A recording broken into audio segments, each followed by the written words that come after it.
warahmatullahi wabarakatuh. Waalaikumsalam.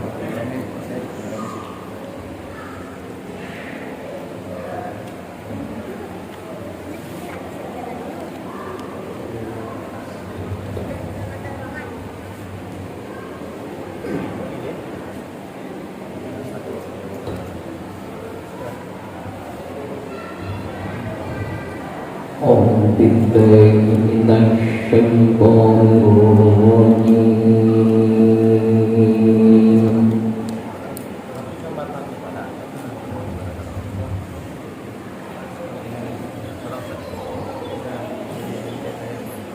بسم الله الرحمن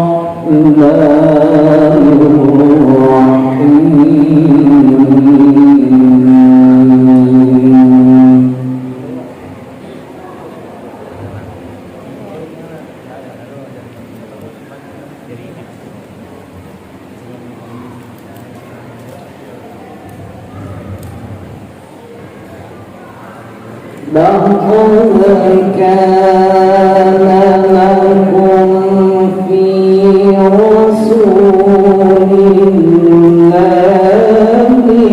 أسوة حسنة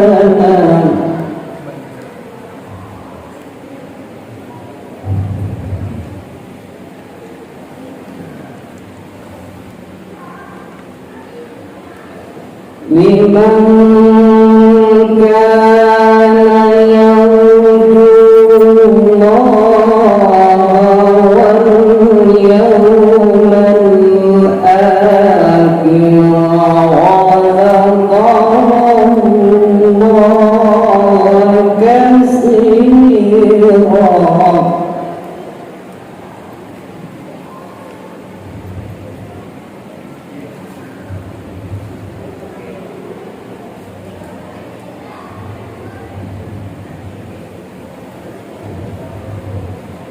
لقد كان لكم في رسول الله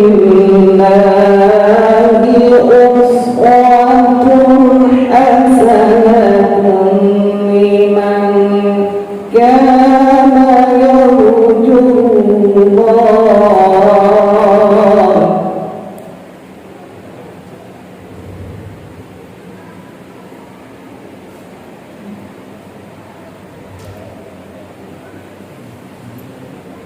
لمن كان يرجو الله واليوم الآخر وذكر الله كثيرا.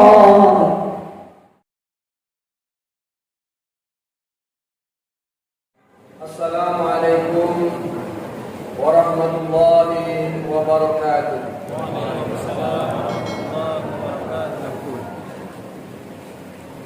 Alhamdulillahi wa kafa, wassalatu wassalamu ala nabiyil mustafa wa ala alihi wa ashabihi wa dhurriyyatihi syumushul huda.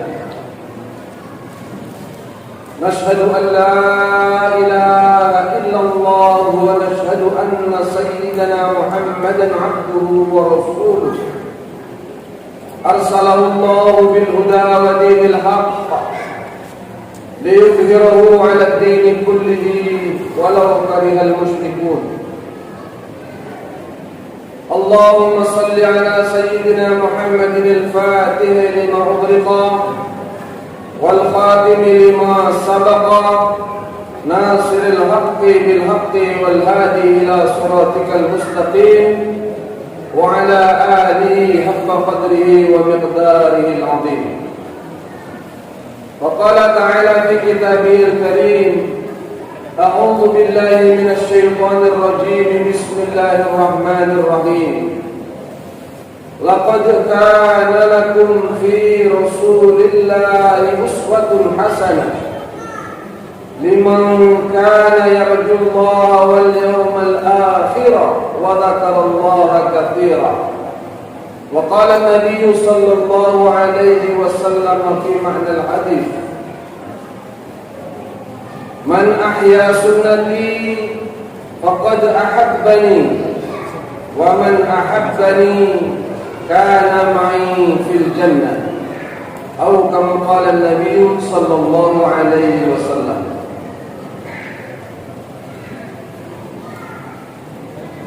Bapak Bupati yang kami hormati, Bapak Ketua DPRD Pesisir Selatan yang kami hormati, Bapak Camat 4 Jurai yang kami hormati, Bapak Wali Nagari Kalimantan Selatan, Bapak Ketua Masjid yang kita hormati, Bapak-bapak, ibu-ibu, alim ulama yang hadir pada malam hari ini, yang insya Allah mendapatkan rahmat dari Allah Subhanahu wa Ta'ala. Pada malam hari ini, tak bosan-bosannya marilah sama-sama kita bersyukur atas karunia yang Allah limpahkan kepada kita, didudukkannya kita dalam satu majelis yang mulia, di tempat yang mulia, untuk satu maksud yang mulia, memperingati hari kelahiran orang paling mulia, baginda Nabi besar Muhammad sallallahu alaihi wasallam. Dan ini hari-hari besar, dan memang layak untuk dibesar-besarkan, karena memang ini satu perkara yang besar. Nabinya bukan sembarang nabi, nabinya pun nabi yang besar, Nabi besar Muhammad sallallahu alaihi wasallam. Kenapa besar? Bukan karena badannya besar, kalah dengan kaum Ad, tapi membawa sebuah misi yang besar. Sehingga kedatangannya, kelahirannya bukan dirayakan ketika kelahiran saja. Bahkan berita tentang akan lahirnya pun telah diekspos. Biasanya kita itu merayakan kelahiran itu setelah lahir. Berita kelahirannya itu setelah lahir. Kemudian bergembira, undang orang tasyakuran.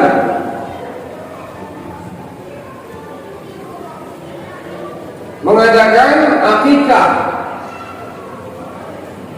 Hadirin yang mulia, tetapi lain luar biasa baginda Nabi sallallahu alaihi wasallam ini, kelahirannya sudah jauh daripada generasi sebelumnya diharap-harapkan kelahirannya. Lahirnya berkat daripada doa. Sudah ditunggu, sudah didoakan oleh dua nabi besar. Yang pertama julukannya Khalilullah, Nabi Ibrahim alaihissalam. Yang kedua Zabihullah, Nabi Ismail alaihissalam. Ingat ketika Nabi Ibrahim alaihissalam dan Nabi Ismail meninggikan, membangun Masjidil Haram, membangun Ka'bah. Wa idh yarfa'u Ibrahim al-qawa'id wa Ismail. Ingat ketika Nabi Ibrahim meninggikan qawa'id, apa tiang-tiang. Ya. Jadi beliau sedang membangun Ka'bah. Tetapi Ka'bah itu bukan dibangun oleh Nabi Ibrahim, karena itu direnovasi.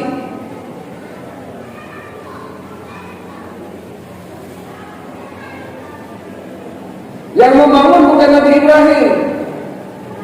Kebanyakan orang mengatakan yang membangun Ka'bah Nabi Ibrahim. Tidak. Di zaman Nabi Nuh ini Ka'bah runtuh karena kena banjir. Maka Nabi Ibrahim dan Nabi Ismail membangun kembali. Setelah selesai pembangunan, sedikit bahwasanya bukan Nabi Ibrahim yang membangun. Lihat di dalam Al-Quran, Allah firmankan, Inna awwala baitin wudi'a lin-nas lalladzi bi Bakkah. Sesungguhnya rumah pertama, maksudnya rumah Allah, rumah pertama di muka bumi adalah di Bakkah. Wudi'a lin-nas, yang dibangun dan diletakkan untuk manusia, yang didirikan untuk manusia. Wudi'a ini artinya mabni, yang diletakkan, yang dibangunkan. Jadi yang pertama sekali di dunia ini apa?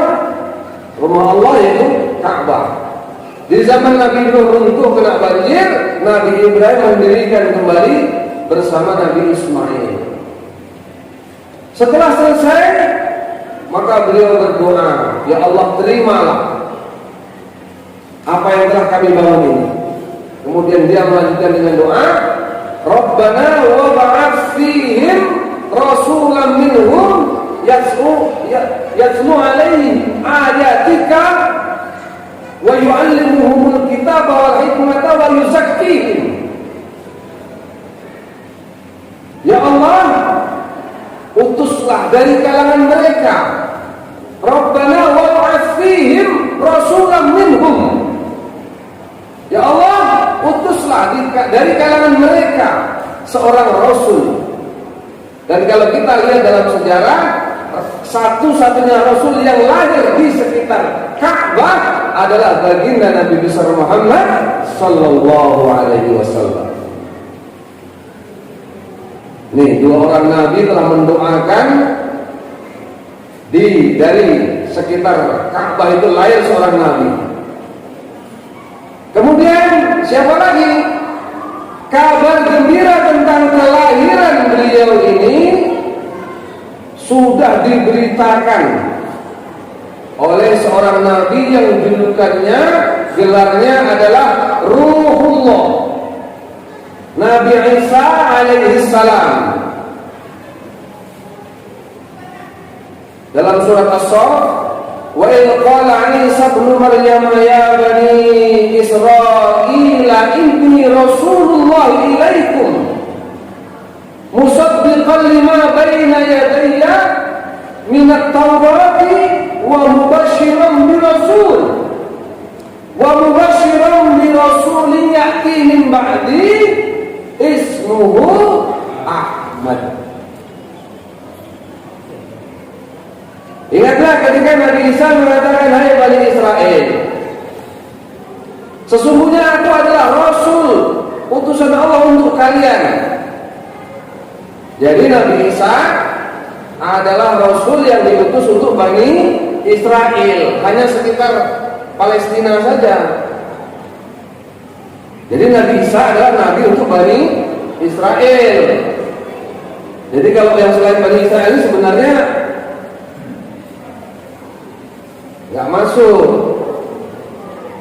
tapi ya biar aja lah. Apa kata beliau? Untuk membenarkan apa yang dibawa dan apa yang di dalam kitab Taurat, membenarkan kitab Taurat. Wa mubasysyiran bir rasul, wa mubasysyiran, dan membawa kabar gembira. Dan membawa kabar gembira akan datangnya seorang Rasul, ya'ti min ba'di, yang akan datang setelah aku, ismuhu Ahmad, yang namanya Ahmad. Jadi Nabi Isa sudah ngasih tahu kepada Bani Israel bahwasanya nanti akan ada seorang Rasul setelah dia yang namanya Ahmad. Dan dikatakan wa mubasysyiran, kabar gembira. Hadirin yang mulia, belum lahir tapi kabar gembiranya itu sudah disiar-siarkan dari dulu. Bagaimana tidak hebat ini. Kelahirannya belum lahir sudah diberitakan. Hadirin yang mulia, maka kita sebagai umatnya sudah layaklah untuk bergembira dengan datangnya, dengan kelahiran baginda Nabi besar Muhammad sallallahu alaihi wasallam. Jangan sampai kalah kita dengan orang yang paling dibenci Allah. Namanya Abu Lahab. Abu Lahab ini orang yang dikutuk Allah, dilaknat Allah. Begitu bencinya Allah sampai Allah mencaci maki dia. Dan kalau kita mau ikut-ikutan mencaci maki dia, dikasih pahala. Bagaimana caranya mencaci maki orang dapat pahala? Banyak-banyak baca surat Al-Lahab. Tabbat yada abi lahabin wa tabb. Celakalah kedua tangan Abu Lahab, dan dia memang orang celaka. Cilak buang Abu Lahab. Mau orang, menghargai orang, mencaci maki orang dapat pahala, inilah orangnya Abu Lahab ini. Tapi coba kita belajar daripada Abu Lahab. Abu Lahab ini sudah jelas pasti masuk neraka. Saya selana rendah Lahab, akan masuk dia, dibakar di api yang menyala-nyala. Tapi orang yang sudah dipastikan masuk neraka ini, nanti setiap hari Senin dia libur dari siksaan. Tidak dibakar, tidak dipukuli, tidak dilecut. Kenapa? Karena dahulu ketika Nabi Muhammad sallallahu alaihi wasallam lahir, beliau bergembira. Abu Lahab ini masih pamannya Nabi.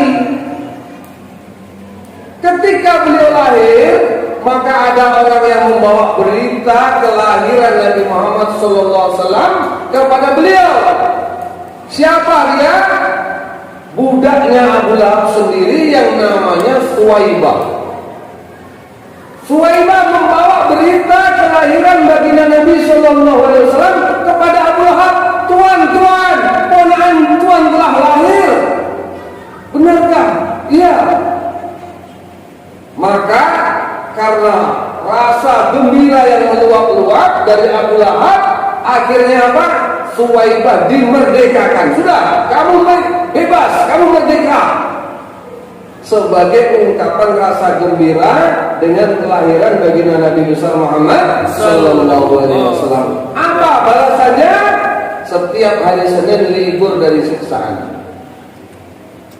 Jadi kalau ada umat Nabi, ketika ada orang memperingati Maulid Nabi, malah dia susah, dia cemberut, dia marah-marah, ini lebih parah dari Abu Lahab. Nauzubillah. Bagaimana hebatnya Nabi? Lihat bagaimana Nabi Adam alaihi salam ketika terusir dari surga karena melanggar satu larangan Allah, jangan makan buah kuldi, dia makan buah kuldi. Nangis. Rabbana walamna anfusana wa illam taghfir lana wa tarhamna lanakunanna minal khasirin. Nangis menyesali atas dosanya, atas pelanggarannya, melanggar larangan Allah makan buah kuldi. 40 tahun satu pelanggaran, nangis. Kita yang sudah umur 40 tahun, sudah berapa pelanggaran yang kita kerjakan? Barulah ketika beliau bertawasul, ya Allah, berkat Muhammad, ampunilah aku ya Allah. Allah tanya, kok kamu tahu siapa dia? Ketika engkau menciptakan aku menengada, aku melihat di arsmu tertulis La ilaha illallah Muhammadur Rasulullah. Aku yakin itu pasti orang mulia. Tidak mungkin kalau dia bukan orang yang mulia, orang yang punya kedudukan khusus denganmu, sedangkan namanya bersanding dengan namamu. Maka akhirnya apa? Nabi Adam diampuni dosanya berkah Nabi Muhammad sallallahu alaihi wasallam, dan Allah firmankan, "Laula ya Muhammad ma khalaqtul aflaq." Wahai Adam, kalau tidak karena Muhammad, tidak aku ciptakan kamu. Kalau tidak karena Muhammad, tidak aku ciptakan jagat raya. Betapa hebatnya baginda Nabi Muhammad sallallahu alaihi wasallam. Ada yang mulia, maka malam hari ini kita akan memperingati apa yang akan kita kupas hari ini, malam ini.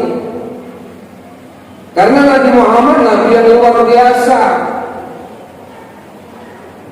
Tetapi walaupun luar biasa, dia masih manusia biasa. Tapi walaupun biasa, luar biasa.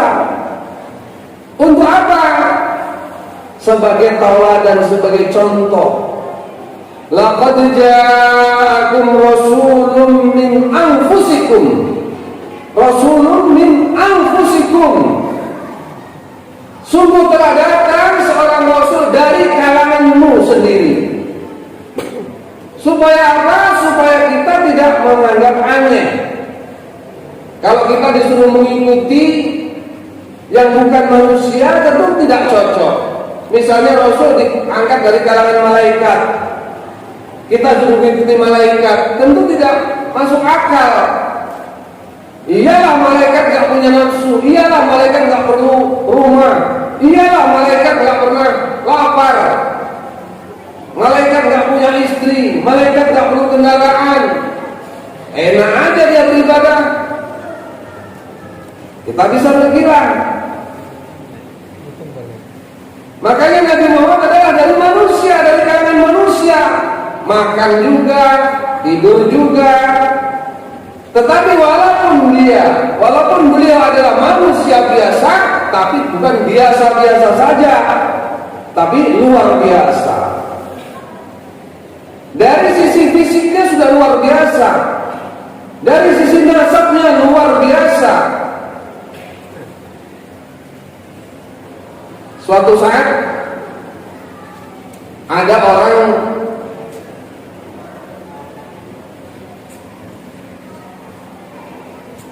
penyair, seorang penyair kafir. Ketika Nabi Shallallahu Alaihi Wasallam ini dianggap telah meresahkan, maka orang-orang kafir, tokoh-tokoh kafir telah memanggil dia.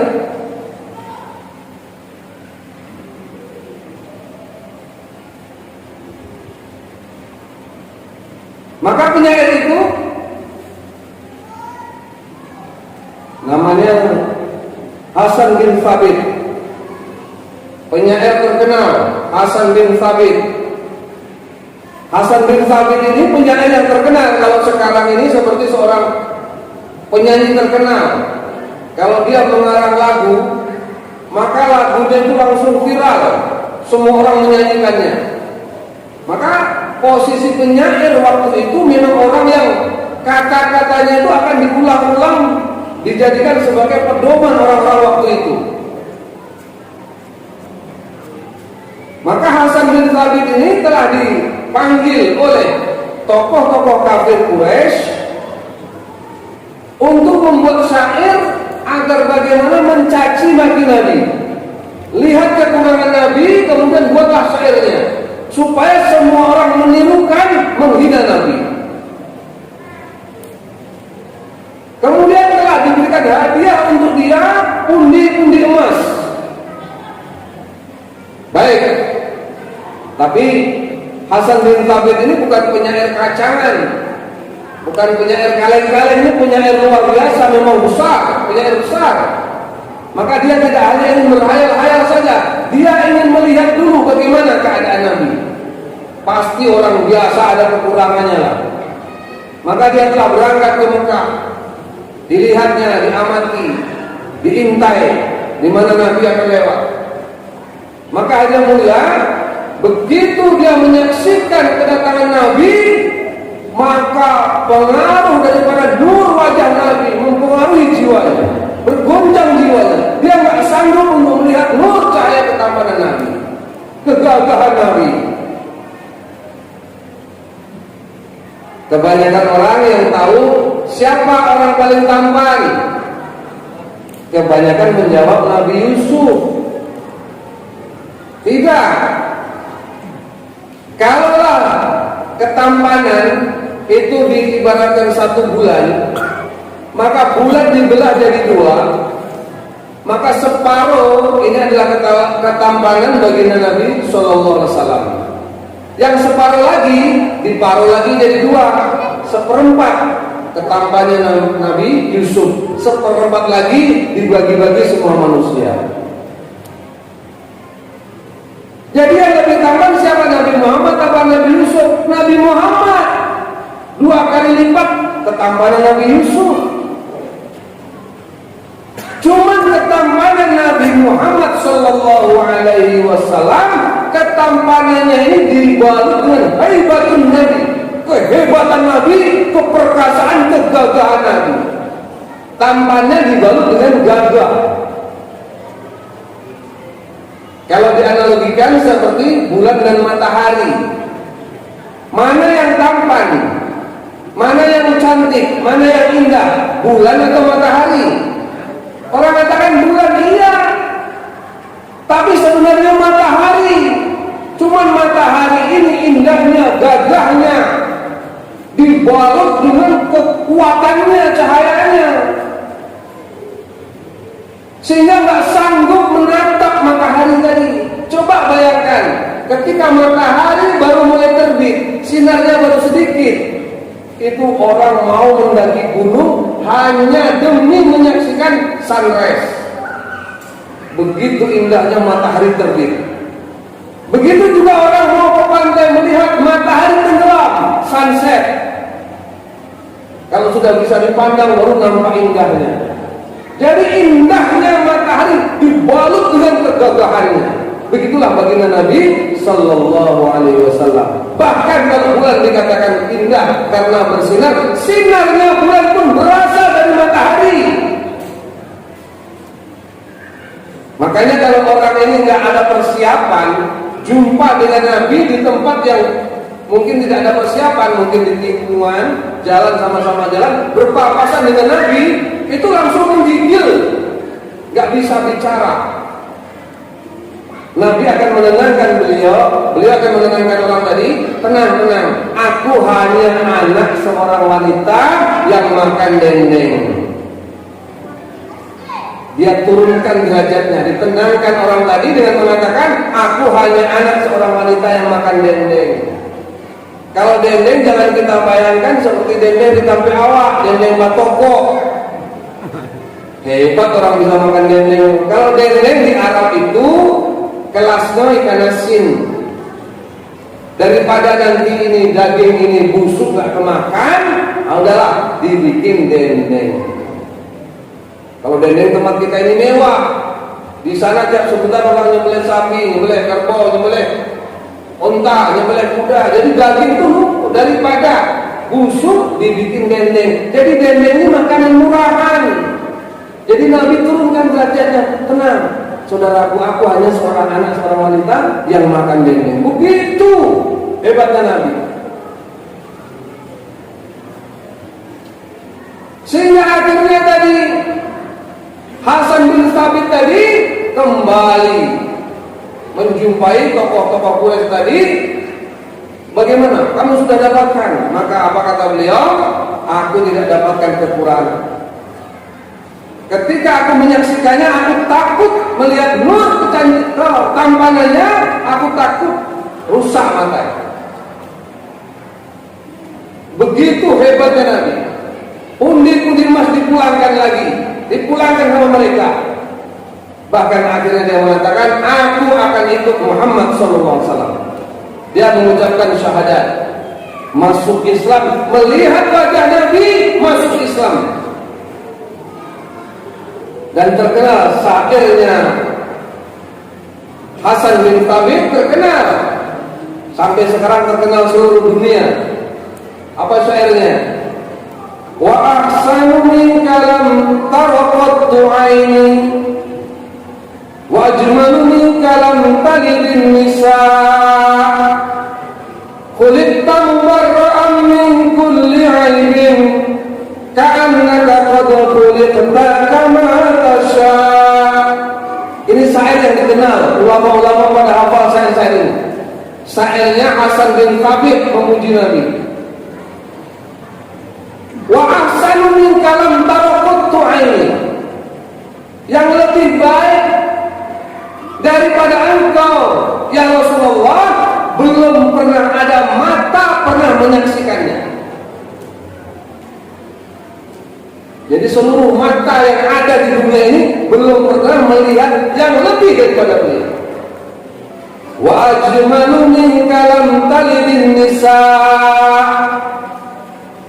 Dan yang lebih tampan dari engkau ya Rasulullah belum pernah ada satupun wanita yang pernah melahirkannya. Jadi belum ada wanita pernah melahirkan yang setampan Rasulullah. Khuliqta mubarra'an min kulli aibin. Engkau tercipta bebas dari semua kekurangan. Jadi nggak ada yang kurang. Mata yang paling indah mata Rasulullah. Hidung yang paling indah hidung Rasulullah. Bibir yang paling indah bibir Rasulullah. Rambut paling indah rambut Rasulullah. Kulit paling indah kulit Rasulullah. Kulit kamu berami kulit aibin, kamu tercipta bebas dari segala kekurangan. Ka'annaka qad khuliqta kama tasha. Seolah-olah engkau ini tercipta sesuai dengan keinginanmu. Seperti dipesan, inginnya begini, aku ingin begini. Kalau kita bercermin diri kita di mana kira-kira? Inginnya begini malah begitu. Kadang-kadang yang ini bagus, yang ini mereng. Hidung lagi mancung, tapi bibi tabah. Bibi lagi rancak, tapi hidung mancung bakso. Ada sana tak pas. Dicari dari muka yang rancak, dari samping agak kencang sedikit. Jadi ada saja yang tak pas sama kita ini. Ada yang melihat ini jasad baginda Rasulullah SAW begitu sempurna.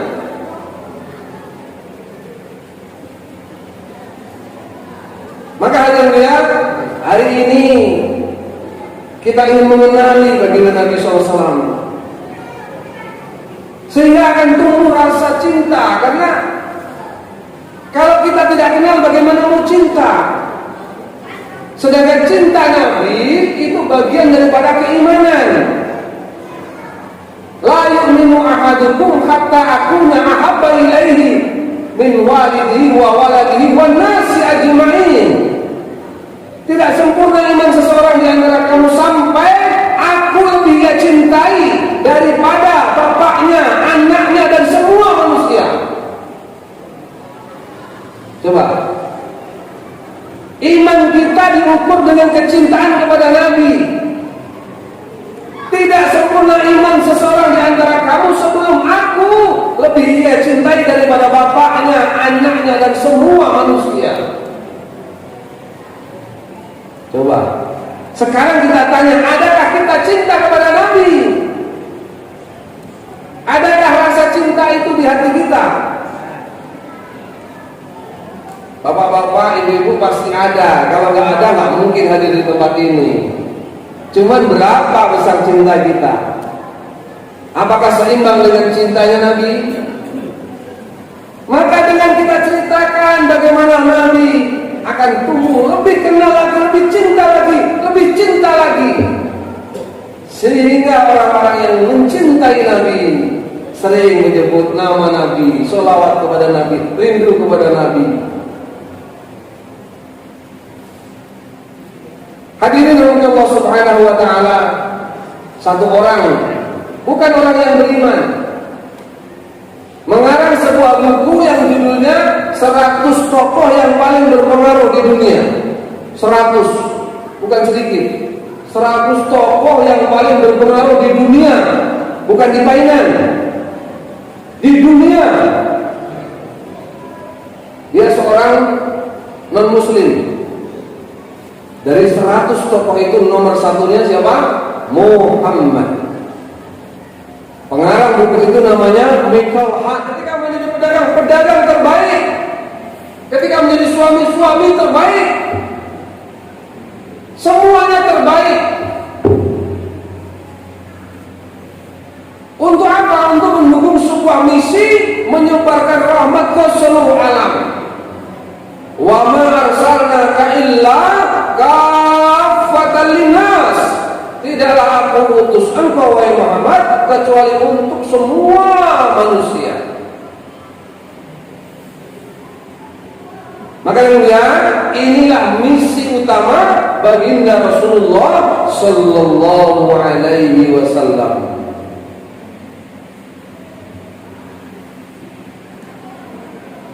Inilah pedoman hidup kita.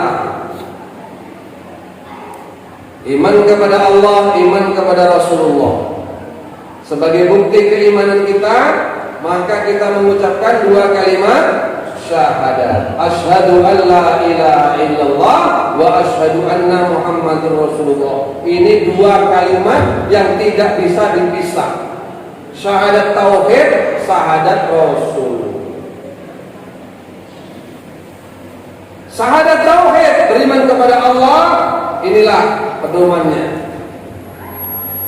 Wa asyhadu anna Muhammadar Rasulullah, ikuti sunnah Nabi. Ini dua nggak bisa dipisah. Nabi sabdakan, taraktu fikum amraini lam tadillu ma tamassaktum bihima, kitabullah wa sunnatan Nabi.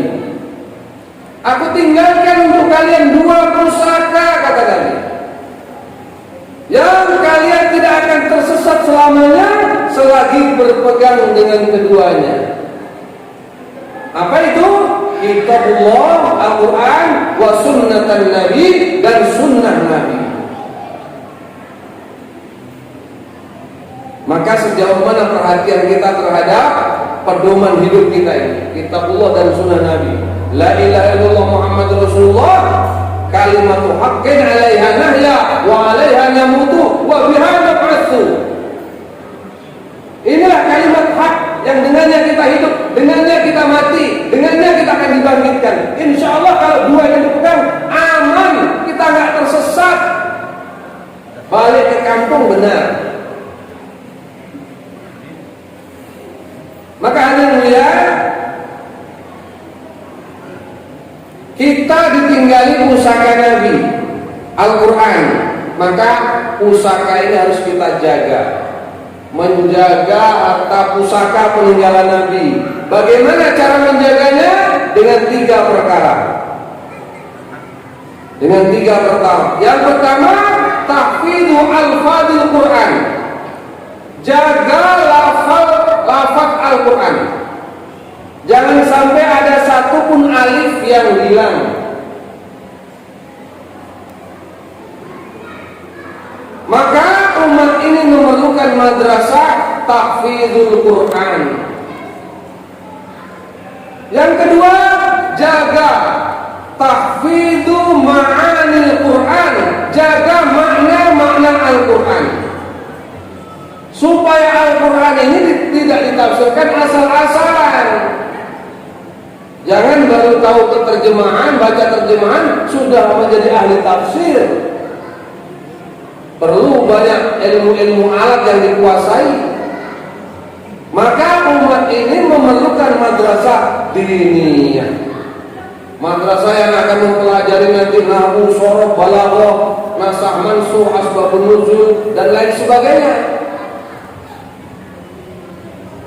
Kemudian yang ketiga, tahfidzu amalil Quran. Menjaga amal-amal Al-Quran. Bagaimana umat ini beramal dengan Al-Quran.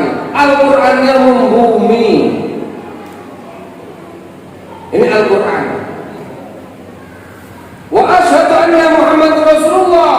Amalkan sunnah-sunnah Nabi. Pusaka yang kedua adalah sunnah Nabi. Bicara masalah sunnah, ini kadang-kala konteksnya nggak nyambung, lain konteks. Jadi kalau kita ngomong sunnah itu ada sunnah dalam konteks ilmu fikih. Dalam konteks ilmu hukum, ilmu fikih, maka ini merupakan bagian daripada hukum. Hukumnya sunnah, wajib, mubah, haram, makruh. Ini kalau kita ngomong fikih. Kalau kita ngomong fikih ada wajib, sunnah, haram, makruh, mubah. Ini kalau kita ngomong fikih. Tapi kalau kita ngomong hadis beda lagi nanti. Kita ngomong hadis ada sunnah qauliyah, sunnah fi'liyah, sunnah takririah. Lihat hadis Nabi. Kalau qala Nabi sallallahu alaihi wasallam berarti perkataan Nabi namanya sunnah qauliyah. Kalau ra'aitu Nabi, aku melihat Nabi, maka namanya sunnah fi'liyah. Tapi kalau sahabat melakukan, dia bercerita, kami melakukan ini, Nabi lihat, diam saja, namanya sunnah takririah. Kemudian sunnah dalam pengertian ilmu akidah. Sunnah dalam pengertian ilmu akidah. Apa saja yang amalan yang ada dasarnya dari Nabi, itulah sunnah. Amalan yang ada dasarnya dari Nabi, itulah sunnah. Nanti lawannya adalah bid'ah. Kadang-kadang kita ngomong dalam konteks ilmu akidah, tapi kita masuknya di ilmu fikih. Contoh begini, sunnah Rasul, lah sunnah loh. Sudah melakukan sunnah Rasul atau belum? Sunnah Rasul, basuni, khitan. Khitan itu hukumnya apa? Sunnah Nabi, tapi hukumnya wajib. Dia sunnah, tapi wajib. Ini kalau konteksnya nggak nyambung seperti itu. Jadi kadang-kala ini sunnah, tapi hukumnya wajib. Ini sunnah, hukumnya haram. Loh, gimana? Nikah itu sunnah Nabi, tapi kenapa haram? Udah tua berdiri aja nggak bisa, mau nikah sama anak gadis. Haram. Jadi nikahnya sunnah secara akidah itu sunnah, tapi hukumnya bagaimana? Jadi konteksnya dibetulkan. Ya, dipaskan konteksnya apa ini? Ada yang mulia, apa-apa yang dilakukan Nabi, kemudian ada amalan yang ada dasarnya dari Nabi, itu namanya sunnah.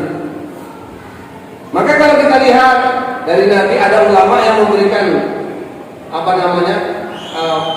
pembagian sunnah Nabi ini dibagi 3. Yang pertama, sunnah suratun Nabi.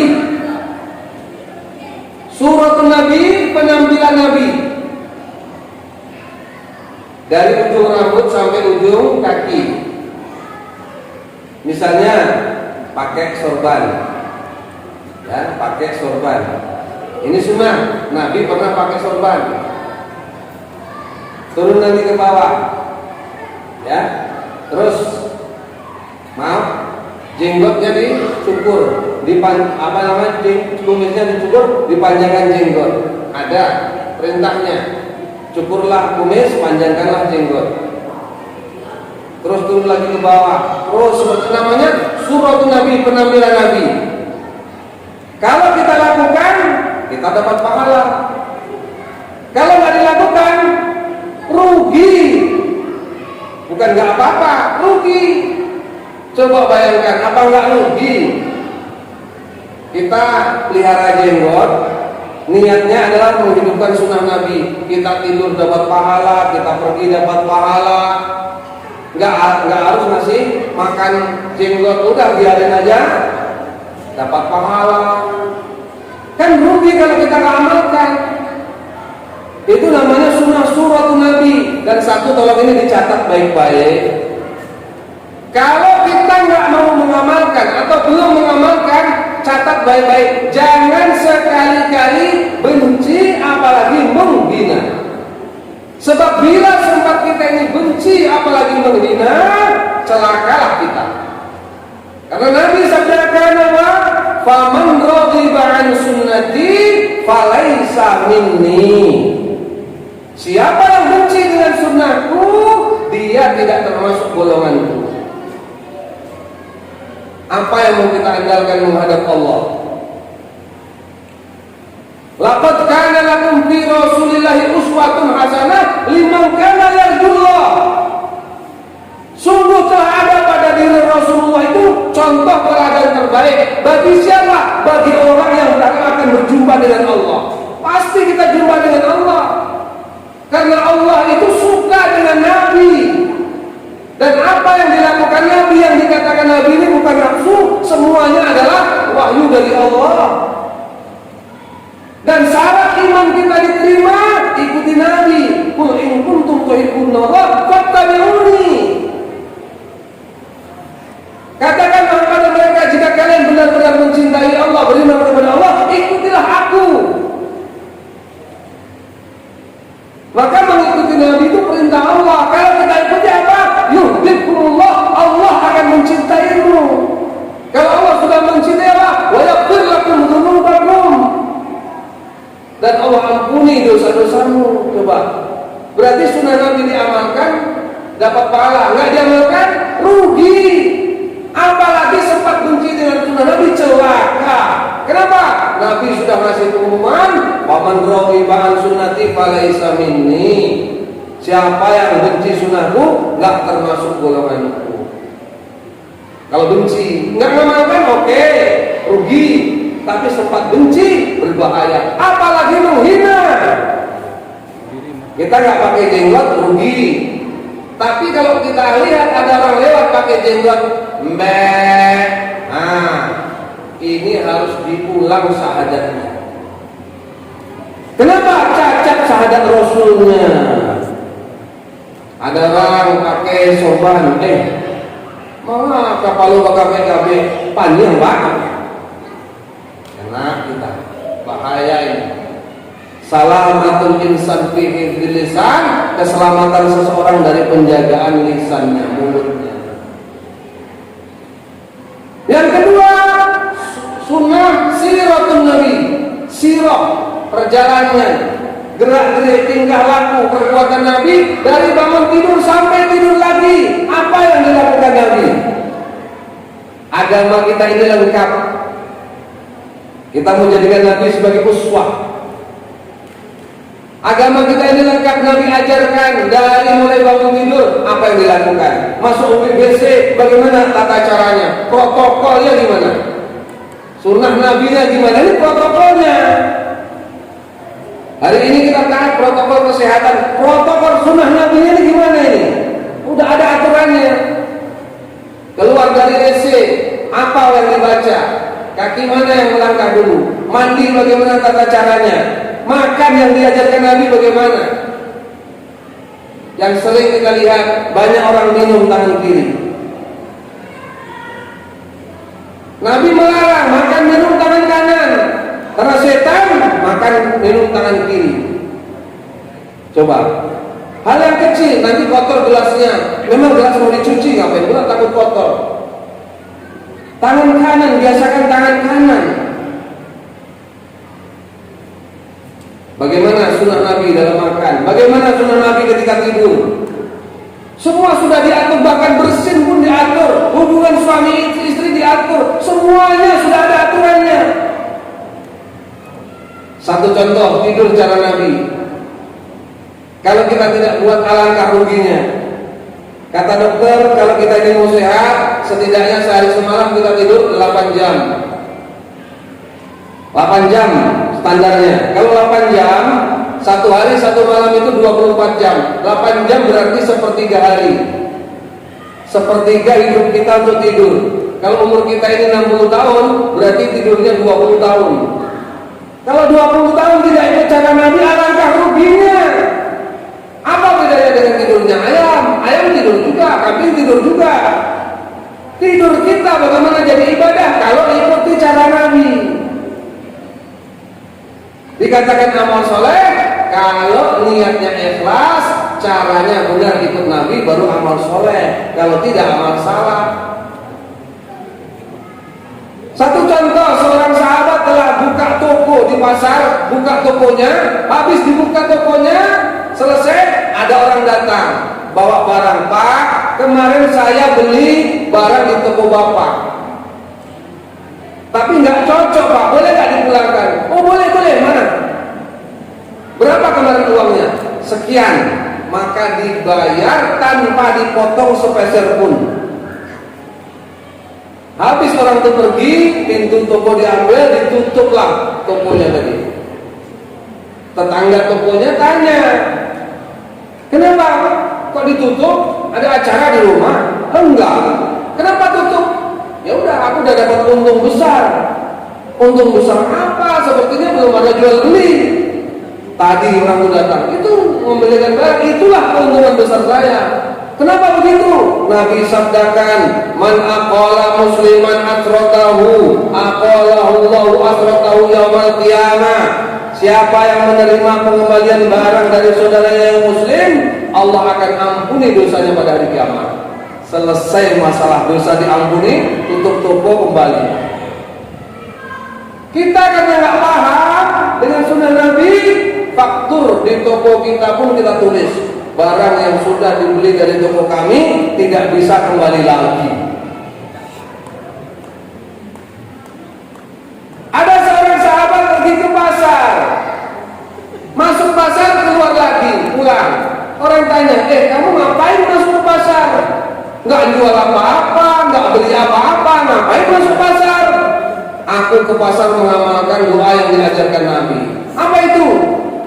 Nabi bersabda, barang siapa yang melewati pasar atau memasuki pasar, kemudian dia membaca la ilaha illallah wahdahu la syarikalah, lahul mulku wa lahul hamdu yuhyi wa yumiitu wa huwa hayyun la yamut biyadihil khairu wa huwa ala kulli syai'in qadir, maka akan dihapus 2 juta dosanya. Diberi 2 juta pahala, dinaikkan 2 juta derajatnya. Alangkah malangnya kita umat Nabi terkenal jadi orang pasar, tapi nggak tahu doa masuk pasar. Ini siratul Nabi, kalau nggak ditamakan rugi. Maka kita perlu lagi belajar, lagi kenali lagi, sehingga kehidupan kita ini bermakna penuh dengan janji-janji daripada Rasulullah SAW.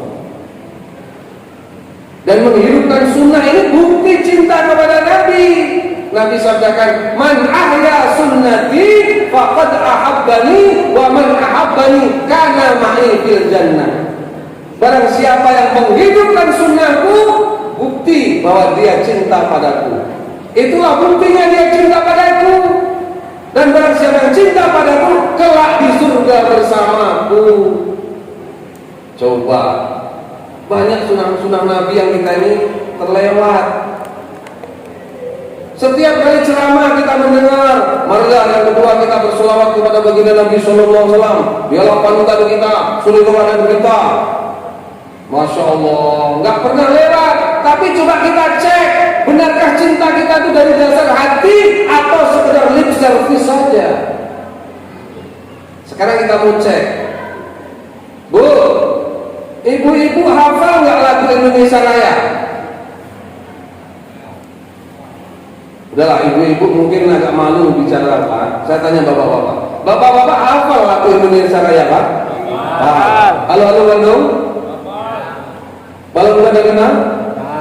Foto bebek asa? Naik-naik ke puncak gunung? Masya Allah, banyak bapak hafal ya. Belum yang pokok terkini, yang salmon. Sekarang tanya, Bapak hadis Nabi hafal berapa? Hadis Nabi hafal berapa? Ya Allah, kita katanya cinta Rasul, kita katanya bagi junjungan, kekasih, apalagi yang telah mengangkat kita, Masya Allah. Tapi ketika dicek, Pak, berapa hadis yang kita hafal? Padahal tidak sulit. Tidak sulit cuma karena kita ini kurang perhatian. Mungkin cinta kita dipertanyakan, itulah. Coba lagi. Ibu-ibu, bapak-bapak yang anaknya atau cucunya namanya Muhammad berapa orang? Ada yang anak namanya Muhammad? Kita lebih suka nama anak kita ini Alex, Jack, John, Johnny, Robert. Terselip di hati kita itu seolah-olah nama Muhammad itu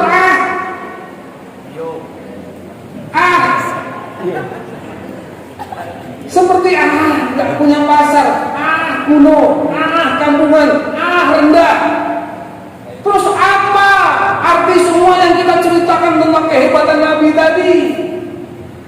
Kok kita nggak punya kekaguman, nggak punya kecintaan? Karena kita kurang kenal, sehingga kurang cinta. Sehingga kurang cinta nggak jadikan dia sebagai idola.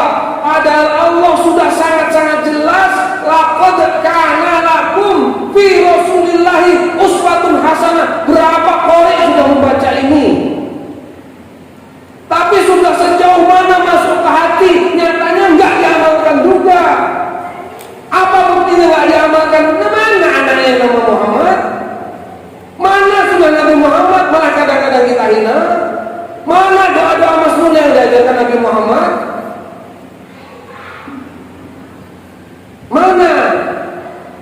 Mana buktinya mana? Bukti cinta kita kepada Nabi, hidupkan sunnah Nabi. Sunnah surah, sirah, yang terakhir adalah sunnah sarirah. Dan ini semua untuk diamalkan. Coba kalau seorang presiden mengirim surat kepada gubernur, menurunkan surat perintah. Setelah beberapa bulan ditanya, sudah diterima suratku? Sudah Pak Presiden. Malah surat itu telah kami adakan lomba membaca surat Presiden. Mana yang paling bagus bacaannya telah saya kasih piala. Oh, bagus. Terus kamu sudah pahami belum isinya? Oh, sudah Pak Presiden. Sudah kami adakan kajian surat Presiden, supaya setiap kata-kata kalimat Presiden jangan sampai salah paham. Sudah kami kupas, ahli-ahli bahasa didatangkan. Pasti sesuai apa yang Bapak mau. Bagus. Terus sudah dilaksanakan belum? Nah, itu yang belum Pak Presiden. Kira-kira gimana?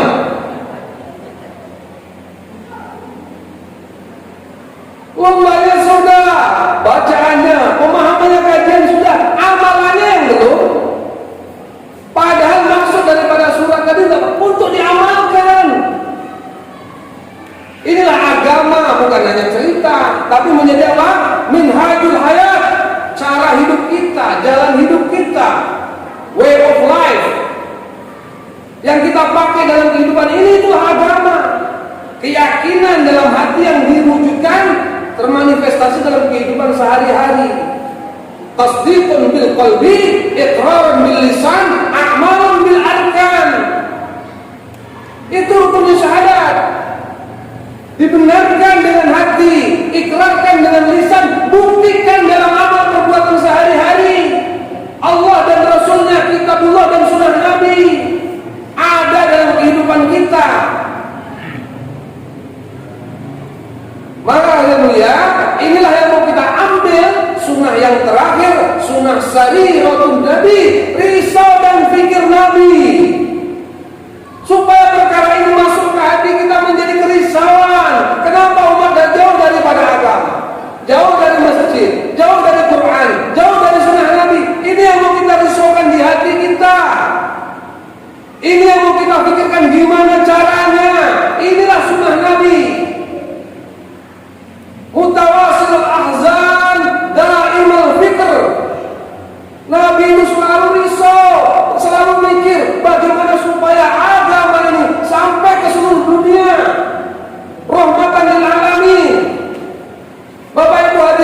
Maka untuk perkara ini perlunya dakwah. Risau dan pikir kemudian kita membuat usaha bagaimana rahmat ini tersebar. Itulah sunnah Nabi yang mana Nabi tidak mau meninggalkannya.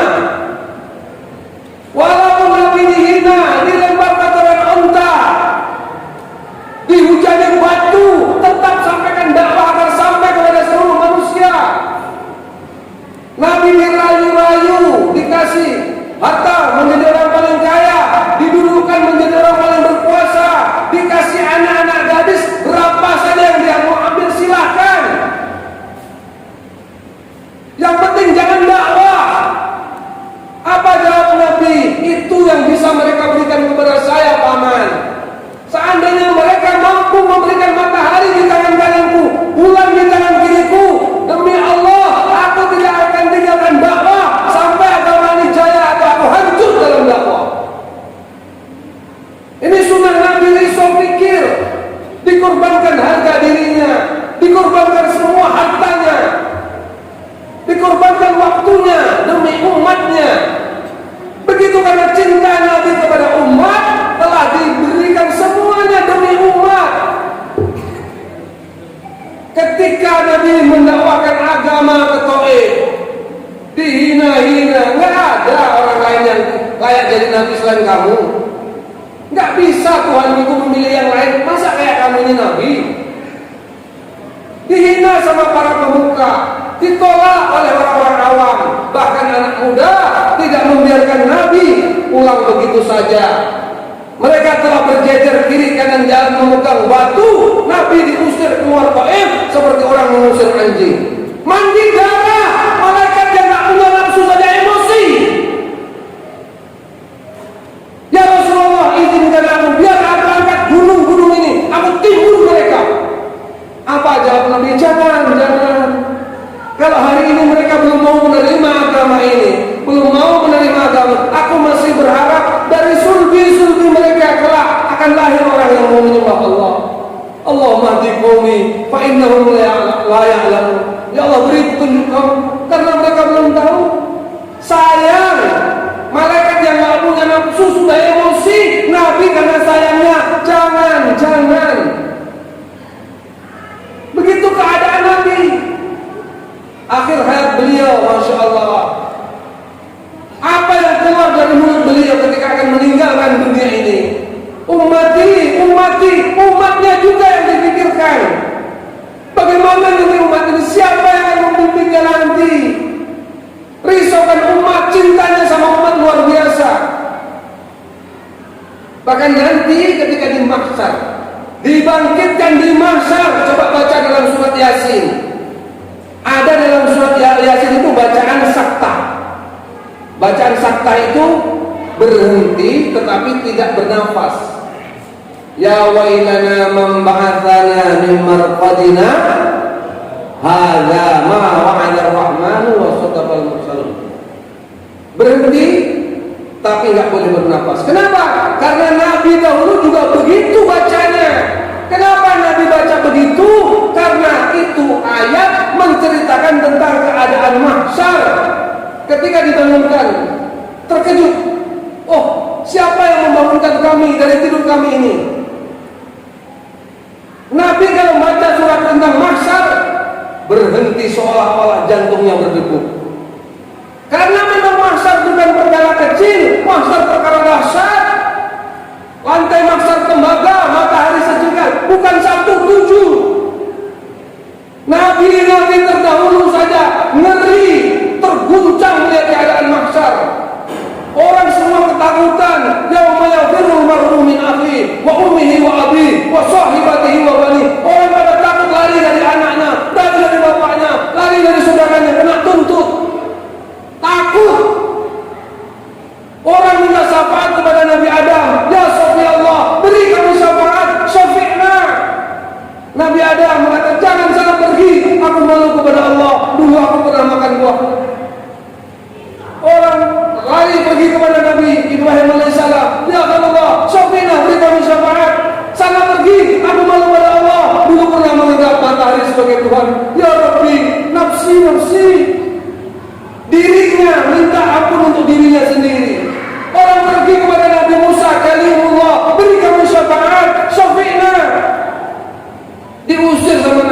surga. Sana pergi, aku malu kepada Allah. Dulu pernah membunuh orang Kipti. Ya Rabbi, nafsi, nafsi. Orang pergi kepada Nabi Isa alaihissalam, Ruhullah, beri kami syafaat, syafi'na. Diusir, sana pergi, aku malu kepada Allah. Dulu aku dianggap anak Tuhan. Ya Rabbi, nafsi, nafsi. Tapi bagaimana dengan Nabi Muhammad SAW? Beliau sujud di bawah arsy Allah, menangis, bersimbah air mata. Apa yang ditangisi? Ya Rabbi, ummati, ummati, ummati. Yang ditangiskan bukan istrinya, bukan anaknya, umatnya. Kita yang ditangisi Nabi. Selesai mahsyar, keadaan yang merasa terlewatkan, kemudian menyeberang jembatan Sirat, melewati Sirat secepat kilat, masuk surga tanpa hisab, surga yang paling indah, surganya Nabi. Tapi Nabi walaupun sudah dalam surga, keluar lagi. Kenapa keluar? Tidakkah indah surga yang disiapkan untukmu ya kekasihku? Indah ya Allah. Kenapa keluar lagi? Umatku ya Allah, umatku. Lihat Nabi Idris, cerita Nabi Idris, ingin jalan-jalan ke surga, tahu surga nggak mau pulang lagi ke dunia. Nabi Muhammad sudah disuruh masuk surga, keluar lagi demi siapa? Demi umatnya. Beliau menunggu di ujung jembatan Sirat. Allahumma ya Rabbi salim salim, ya Rabbi salim salim, selamatkan ya Allah, selamatkan ya Allah. Belum tenang Nabi sebelum melihat umatnya selamat. Begitu cinta Nabi kepada kita. Lalu apa yang kita telah buat untuk Nabi? Apa yang telah kita buat untuk Nabi? Kalau cinta bertepuk sebelah tangan menyakitkan, sakitnya tuh di sini, pedih. Maka hadirin Allah Subhanahu wa taala, lihat bagaimana akhlak Nabi. Maka hadirin Allah Subhanahu wa taala, yuk sama-sama setelah peringatan Maulid Nabi ini kita gali kembali tentang sunnah-sunnah Nabi. Kita ajak anak istri kita, keponakan kita, tetangga kita, murid kita menghidupkan sunnah-sunnah Nabi. Karena di dalam sunnah Nabi ini ada rahmat Allah. Nabi diutus untuk menyebar rahmat. Maka kalau kita ikuti apa-apa yang dibuat Nabi, kita sebenarnya mengambil rahmat. Innallaha wa malaikatahu yusholluna 'alan nabi. Ya ayyuhalladzina amanu shallu 'alaihi wa sallimu taslima. Sesungguhnya Allah dan malaikatnya bersolawat kepada Nabi.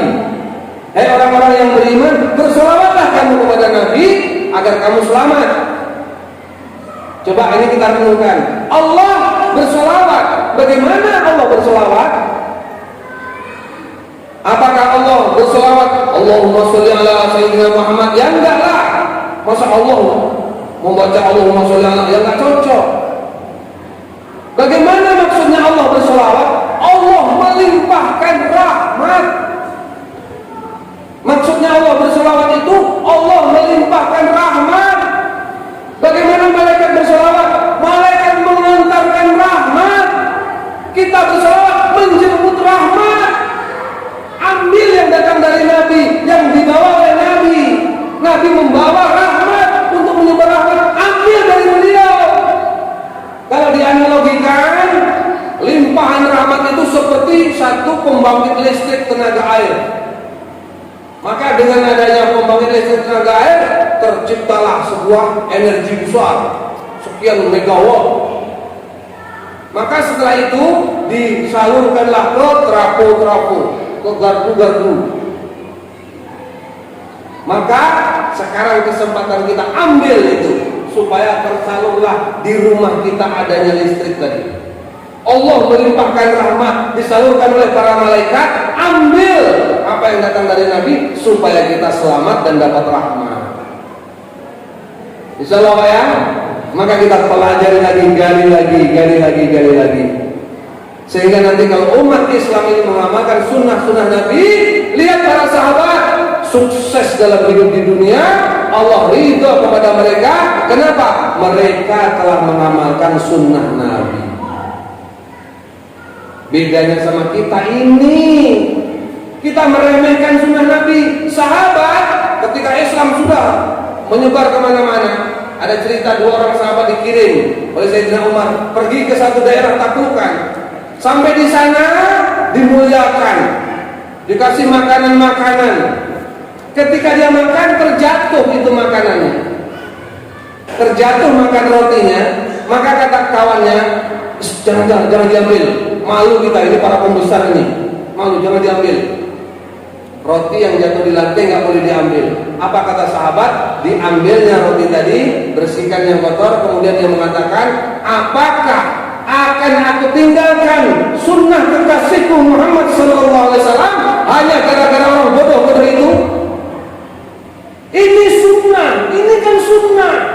Sahabat pegang sungguh-sungguh sunnah Nabi. Kalau kita bilangnya sama, kalimatnya sama, gaya kita aja yang beda. Nah, ini kan sunnah. Ini kan sunnah, gayanya agak cemeh. Kalau sahabat, ini kan sunnah, matanya bulat, tegas, ini kan sunnah. Masa ditinggalkan, ini kan sunnah. Kalau kita enggak, matanya agak sipit sedikit, agak mereng sebelah, mulutnya bencong, ini kan sunnah. Kita meremehkan sunnah. Sahabat mendapatkan ridho Allah, kenapa? Karena dia mengamalkan sunnah, mengikuti baginda Nabi Sallallahu Alaihi Wasallam. Maka mari sama-sama pada kesempatan yang berbahagia ini, dengan kelahiran Nabi, kita kagumi Nabi, jadikan dia sebagai uswah, sebagai teladan kita dalam semua aspek kehidupan. Karena beliau adalah yang terbaik dalam semua sisi. Sebagai pedagang, contoh Nabi Muhammad. Sebagai pemimpin, contoh Nabi Muhammad. Sebagai suami, contoh Nabi Muhammad.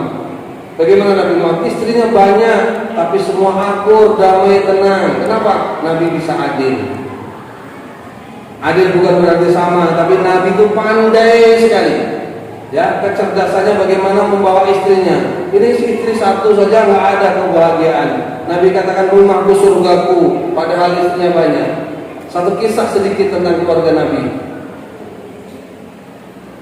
Suatu saat istrinya berkumpul dan bertanya, ya Rasulullah, siapa di antara kami yang paling Tuhan cintai?